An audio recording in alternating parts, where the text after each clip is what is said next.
नमस्कार बच्चों आज हम कक्षा 8 में आपकी हिंदी की संपूर्ण पुस्तक में अभ्यास प्रश्न 6 टोपी के प्रश्न उत्तर 6.3 व 6.4 को हल करेंगे।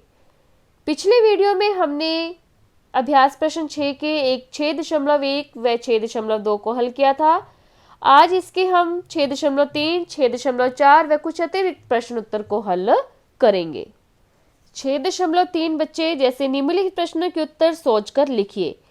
पहला प्रश्न है, शासक और जनता का संबंध कैसा होना चाहिए?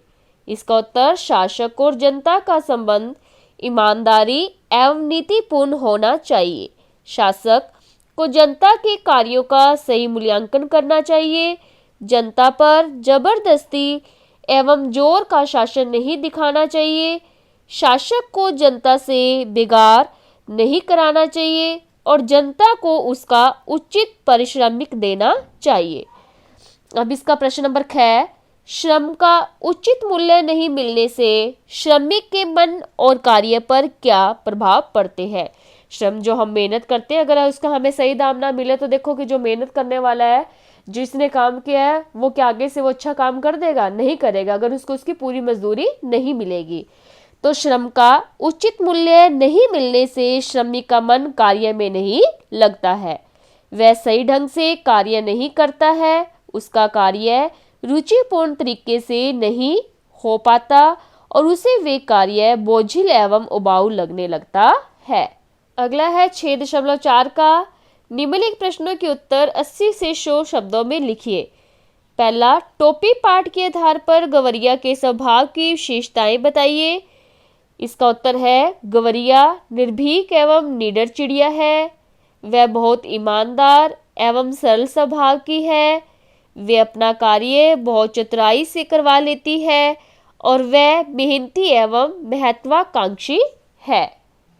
प्रश्न नंबर 6, गवैया को घूरे पर रुई मिलने से लेकर टोपी तैयार होने तक की कहानी को अपने शब्दों में लिखिए। इसका उत्तर, गवैया एक मादा चिड़िया है और गवरा एक नर चिड़ा है। चिड़िया को मनुष्य का कपड़ा पहनना अच्छा लगता है। वह सोचती है कि मैं एक सुंदर टोपी बनवाऊंगी। अगले ही दिन उसे घूरे पर रुई का टुकड़ा मिल जाता है। वह रुई लेकर दुनिया के पास धुनवाने आती है, पर दुनिया मुफ्त में काम करने से मना कर देता है। वह कहती है कि तुम आधी रुई ले लेना। दुनिया खुशी खुशी रुई धुन देता है। फिर वह सूत काटने के लिए कोरी के पास गई। उसे भी वह आधा सूत मेहनताना के रूप में दे देती है, मीन्स उसकी मजदूरी के रूप में। उसके बाद कपड़ा लेकर दर्जी के पास आती है तो उसे भी मजदूरी के रूप में आधा कपड़ा दे देती है। दर्जी खुशी से टोपी बनाता है और उसमें 5 फुंदने भी लगा लेता है। गौरैया की टोपी बहुत सुंदर लग रही है। राजा ने क्रोध में आकर गौरैया को मारने का आदेश दिया। सैनिकों ने गौरैया को मारा नहीं बल्कि उसकी टोपी छीन ली। राजा ने उसकी टोपी देखकर उससे पूछा कि ये टोपी किसने बनाई? गौरैया ने बताया कि दर्जी ने बनाई। तब राजा ने दर्जी को बुलवाया। दर्जी ने सुंदर टोपी होने का कारण कपड़ा अच्छा होना बताया। एक एक कोरी व दुनिया को भी बुलाया गया।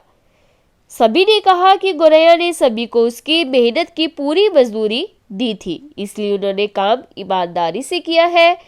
अपनी टोपी छीनते देख गौरैया जोर से चिल्लाने लगी। राजा कंगाल है, वह प्रजा को सताता है। अब राजा ने उसकी टोपी वापस कर दी और चिड़िया जोर जोर से ची ची करती हुई उड़ गई। तो बच्चों, अब इसके बाद हम कुछ अतिरिक्त प्रश्न उत्तर करेंगे। ये कुछ अतिरिक्त प्रश्न है बच्चे, ये भी आपने राइट करने हैं। बुनकर क्या बुन रहा था? इसका उत्तर है, बुनकर राजा जी के लिए बागा बुन रहा था। खिसकती हो कि नहीं यहाँ से किसने कहा? दर्जी ने कहा। दर्जी ने खुश होकर क्या किया? दर्जी ने खुश होकर अपनी ओर से एक टोपी पर 5 फुंदने जड़ दिए। सिपाहियों ने गवैया की टोपी किस प्रकार छीनी? एक सिपाही ने गुलेल मारकर गवरिया की टोपी नीचे गिरा दी तो दूसरे सिपाही ने झट वह टोपी लपक ली, मीन्स उसको पकड़ ली और राजा के सामने पेश कर दिया। तो बच्चों हमने आपका टोपी पाठ आज पूरा कर लिया है। ठीक है, इसके अभ्यास भी पूरे कर लिया और इसके अतिरिक्त प्रश्न भी ये 4 है जो पहला, दूसरा, तीसरा, चौथा ये कर लिया। इन सभी को आपने अपनी फेयर नोटबुक पर राइट भी करना है और लर्न भी करना है। धन्यवाद।